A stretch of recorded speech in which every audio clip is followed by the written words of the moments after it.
अस्सलाम वालेकुम जी। मैं ये फरुखाबाद रहना। नाम मेरा रमज़ान है। गरीब आदमी मजदूर हाँ। बचपन तो छोटे छोटे दो बच्चे ने।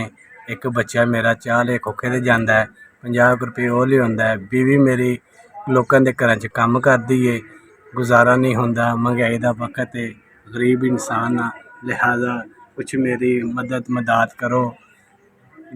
मेरे बच्चा एक वो दर्जियां दा कम्म सिख करना वा, गोलियां टाफियां दा कम्म करदा सां। इस वास्ते बच्चे सन, स्कूली बच्चे मेरे की चीज़ां चुक के लै जांदे सन। मैं बीमार आदमी हाँ, मेरे कोल इन्नी ताकत नहीं है कि मैं उन्हां दे मगर नस सकां।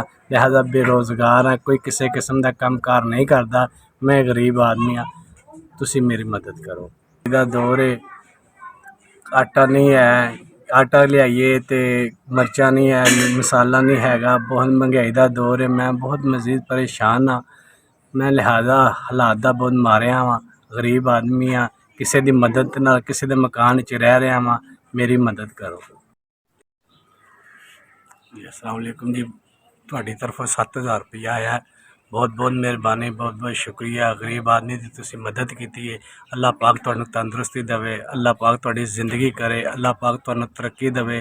तुहाडी बहुत बहुत मेहरबानी बहुया। मेरा कुछ वक्त लंघ जाएगा, मैं गरीब आदमी सा, मेरी तुसीं मदद की है। अल्लाह तुहाडी खैर करे, अल्लाह तुहानूं तंदुरुस्ती देवे, मौला तुहानूं बहुत देवे। अल्लाह तुहाडे बच्चों की खैर करे, तुहाडे बच्चों नूं अल्लाह पाक अफसर बनावे, अल्लाह तुहानूं तंदुरुस्ती देवे, अल्लाह तुहाडी खैर करे,